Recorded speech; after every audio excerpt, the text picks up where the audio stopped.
ఓట్లు ఎట్లెట్లయినాయి మీ దిక్కు? మరి మీ దిక్కు ఎట్లయినాయో మీకే తెలుస్తుంది. మరి అన్నిటికాడ ఎట్లెట్లయినాయో కూడా అరుచుకోవాలి కదా. పొద్దుగాల సంధి పొద్దుమీకి దాకా ఎట్లెట్లయింది, అటు లీడర్లు ఇటు ఓటర్లు అందరి ముచ్చట ఒక్కవారు అరుచుకుందాం.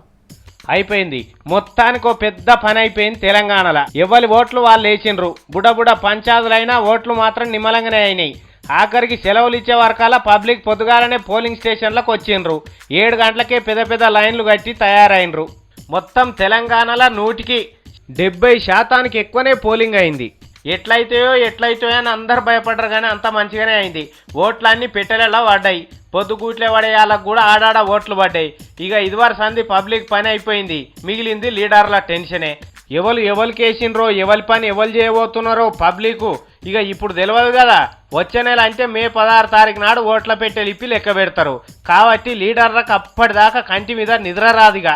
ఇన్ని పైసలు ఖర్చు పెడితే మీ పెట్టిన తిరిగి ఏమన్నా లాభం ఉన్నదా, లేకపోతే నా తాన దీని అవతలోనికి వేసిండ్రా అనేది అస్సలు బాధ. చిన్న చిన్న లీడర్లను పిలుచుకొని మనకి ఎన్ని పడ్డాయా ఊళ్ళే, ఈ ఊళ్ళో ఎన్ని పడ్డాయని లెక్కలు తయారు చేసుకునే పనులు ఉన్నారు ఇప్పుడు. ఏ లెక్కలు చూసుకున్నా కానీ మీదికి నిమ్మలంగా కనిపించి లోపల మాత్రం పుచ్చడు బుగులతోనే ఉన్నారు. తిన్న తిండి పెయ్యికి పడతలేదు ఓట్లలో నిలబడ్డోళ్లకు. వచ్చే నెల 7 తారీఖు నాడు అటు సీమాంధ్రాలో కూడా ఓట్లున్నాయి. ఆడ అయిపోయినాక 16 తారీఖు నాడు ఎవరు గెలిచింది ఎవరు ఓడిపోయింది చెప్తారు. అప్పటిదాకా లీడర్ల అవస్థలు చూద్దాం ఎట్లుంటాయో ఏం కథ అని.